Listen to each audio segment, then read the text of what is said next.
I'm Margot Politis. Welcome to Study English, Ielts preparation. Today we're going to talk about businesses and different ways to discuss economic information. We're going to listen to an interview with the head of a large clothing company. Then we're going to look at how he describes the success of his company. Here's Derek O'Neill. Well, we've said before that we've had consistent growth over the last 4 to 5 years. We've delivered EPS growth in excess of 20% over the last 3 years. Growing earnings at 25, 30, 35% forever becomes impossible. I think we end up owning US GDP in about 2023 with 25% growth. We've registered that 15% is our plan, and we think that's a good target.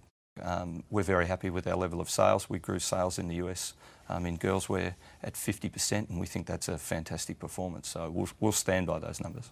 We've had solid momentum in that market for 4 or 5 years, and we expect that momentum is going to continue. Okay, so today we're going to look at the language of description, particularly describing economic information. In formal academic writing, it's important to use impersonal, objective language when describing things.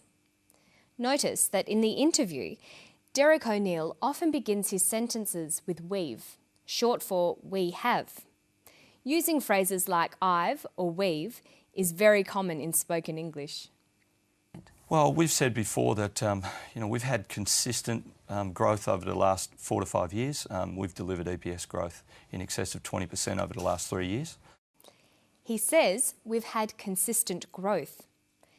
We've delivered growth in excess of 20%. We've had solid momentum in that market. How would you turn these sentences into more formal descriptions? Take the first sentence. We've had consistent growth. Generally, the first person forms of I and we are not used in more formal writing or when describing economic data. We'd use an objective form.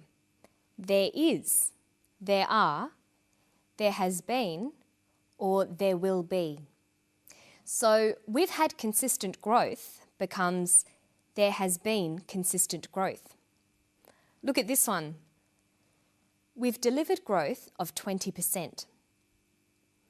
That becomes there has been growth of 20%. Now listen to him again.